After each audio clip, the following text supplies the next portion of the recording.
Cek. Assalamualaikum warahmatullahi wabarakatuh. Waalaikumsalam warahmatullahi wabarakatuh. Ya Ustadz, perkenalkan nama saya Arum.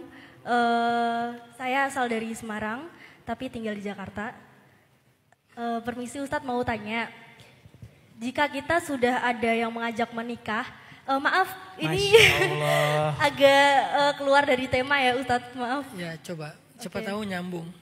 Kita sambung-sambungin aja. Gimana Arum? Oke, jika kita sudah ada yang mengajak menikah nih Ustadz, tapi saya masih kurang yakin dan masih banyak pertimbangan baik dari karakter maupun dari tujuan hidupnya gitu loh Ustadz. Nah, apa yang harus saya lakukan dan bagaimana meyakinkan diri untuk bisa yakin bahwa oh ini nih jodoh saya ini, oh ini nih yang saya cari nih gitu kan. Ya. Atau apakah saya harus menerima orang yang sudah berniat baik untuk ngajak nikah walaupun dari hati belum yakin gitu Ustadz? Kalau tak yakin maka ta'aruf, biar yakin. Yakin untuk oke atau yakin untuk nggak oke gitu kan ya. Nggak, tapi benar itu walaupun bercanda.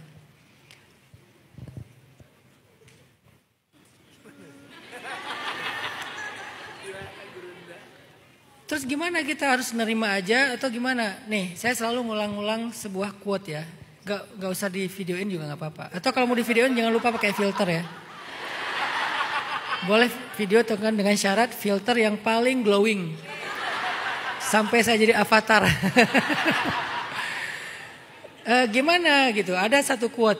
Jangan pernah mengatakan ya kepada orang lain ketika kamu harus mengatakan tidak kepada hatimu sendiri. Jangan.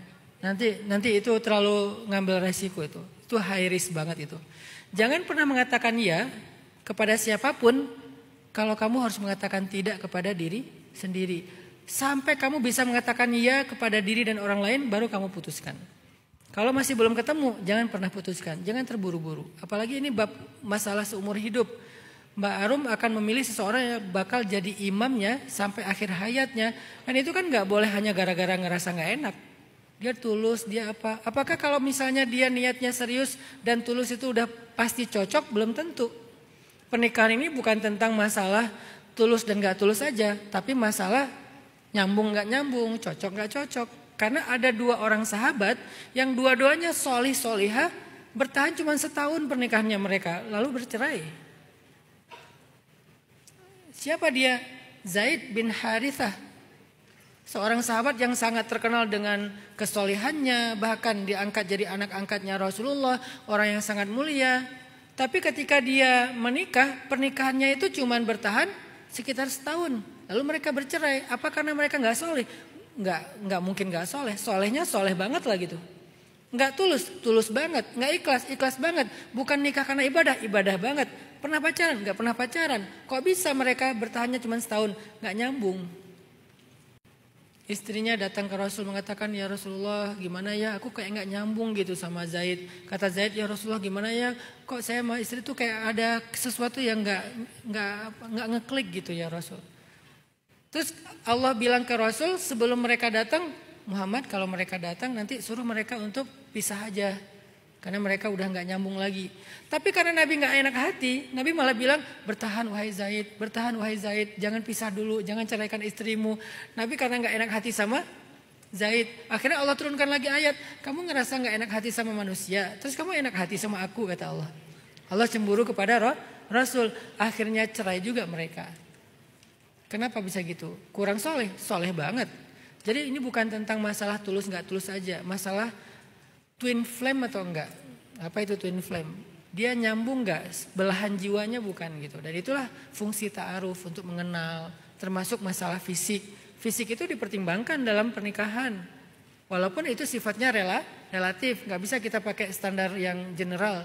Masing-masing orang punya poin sendiri tentang fisik. Aku sukanya yang kayak gini. Aku sukanya yang hidungnya kecil kayak kancing baju misalnya. Aku sukanya yang hidungnya dari sekilo kelihatan cuma hidungnya. Aku sukanya yang Arabian style, aku sukanya yang oriental, aku sukanya yang etnik, aku sukanya yang apa. Kan masing-masing punya standarnya. Bule itu kan sukanya sama yang warnanya doff gitu kan. Jadi yang warna-warna agak-agak doff kayak saya itu agak-agak selera bule sih.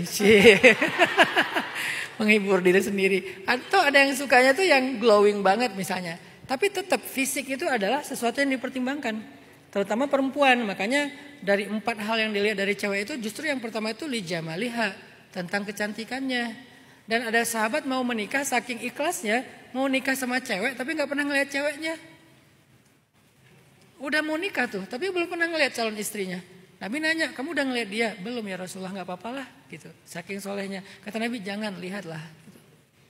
Karena di mata Ansor ada sesuatu. Maksudnya orang Ansor itu beda sama orang Muhajirin. Muhajirin itu kan orang Mekah, Ansor Madinah. Orang Ansor itu agak lebih kecil matanya, kayak orang Asia. Orang Mekah agak lebih besar matanya, lebih Arab dan India kalau Mekah teh. Kalau Madinah lebih Asia gitu, lebih sipit, ada agak-agak sipitnya. Walaupun secara umum Arab, cuman dia matanya kecil. Takutnya orang Mekah seleranya mata besar, bukan yang mata kecil. Nah dia nggak pernah ngelihat calon istrinya, mau nikah-nikah aja tuh. Akhirnya kata Nabi, lihatlah di mata Ansor ada sesuatu. Akhirnya dia ngintip-ngintip di balik tembok. Pas cewek itu lewat, dia ngelihat di balik dinding, oh itu ceweknya. Udah.